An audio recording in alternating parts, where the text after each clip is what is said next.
Based on the rainfall, we know how much pasture we can grow according to the rainfall, and we know how much sheep needs to eat to maintain its weight or grow. And so we're about 700 mil rainfall here. With Kikuyu, that does use summer rainfall, we're working on about 600 mils is effective on the pastures. So that's enough to grow pasture to support about 59 DSEs, dry sheep equivalents, per hectare per year. Potential is actually higher than that because that's based on ryegrass, when Kikuyu is a C4 grass and can produce more biomass per millimetre of rain. And also, if we're trying to lamb at the beginning of spring and put all that spring flush into the lambs, and so we'll be able to get closer to that potential carrying capacity.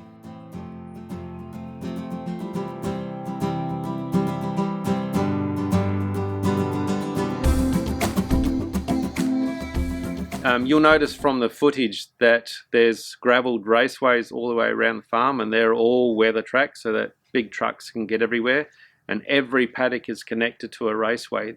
There is no paddocks that we have to go through a paddock to get to. So every paddock has got easy access, so that's much easier for machinery to move, particularly when it's very wet and difficult to move around the farm.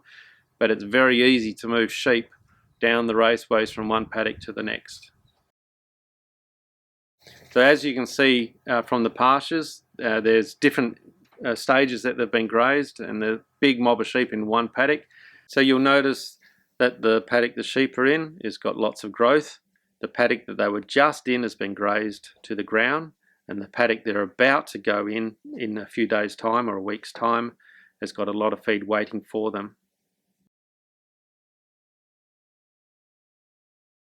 The best way to get maximum pasture production is to eat it quickly and give it time to recover. So a lot of this is based on the 3-leaf ryegrass rule. At 3-leaf ryegrass, so each stem of ryegrass is 3 leaves, and each stem of Kikuyu is 4.5 leaves. That's the maximum amount of biomass or maximum energy per bite in the pasture. So if you can always graze pasture at that stage, that's ideal, and it's also the quickest way for pasture to recover. But if you leave sheep on longer and a new leaf is trying to emerge and they eat that first leaf again, it now takes 2.5 times longer for the plant to put out another first leaf. So its best pasture production is eat it quickly, get it off, let the pasture recover quickly, and then bring a big mob back again rather than a little mob, because a little mob will take too long to eat the whole pasture.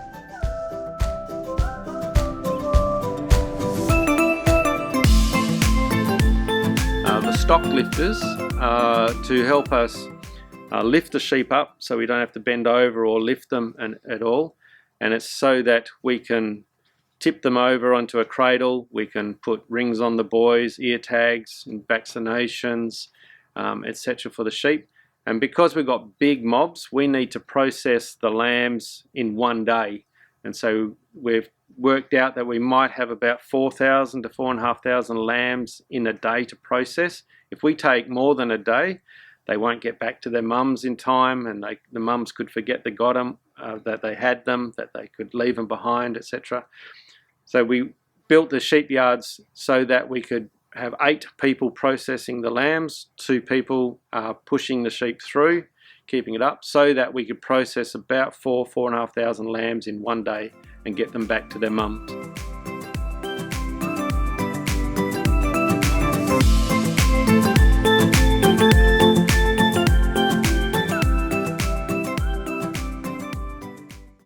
So Kikuyu is a summer growing grass, true, but it does grow in our winters here. Our winters are mild, so it will brown off in the frost, but it will grow again the next sunny, mild day.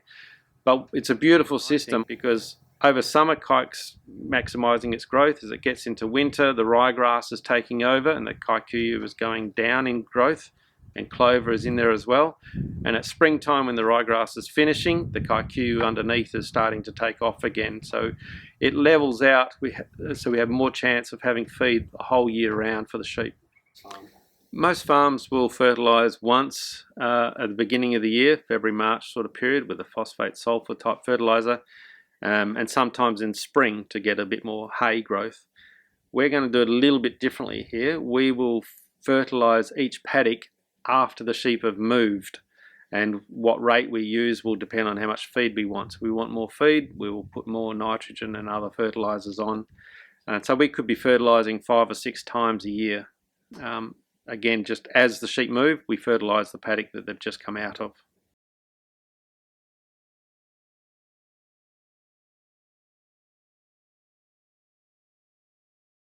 Yeah, the skinny zebra analogy is sometimes a bit misunderstood, but to explain it, in the wild, you never see a skinny zebra, because if there's a zebra that's got a sore foot, it's going to be killed that night by lions or hyenas or leopards, etc.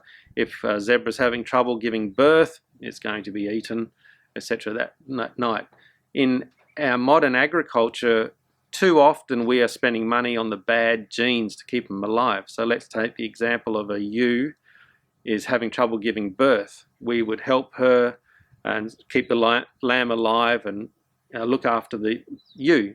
That's not a problem, that's looking after sheep. But the problem is we then keep her genes for generations in the flock, when our philosophy is okay, we know that you weren't a good mum, you weren't able to give birth, or you ran away from your lamb, etc. When you are big enough to be sold, we will sell you and not keep your bad genes in the flock.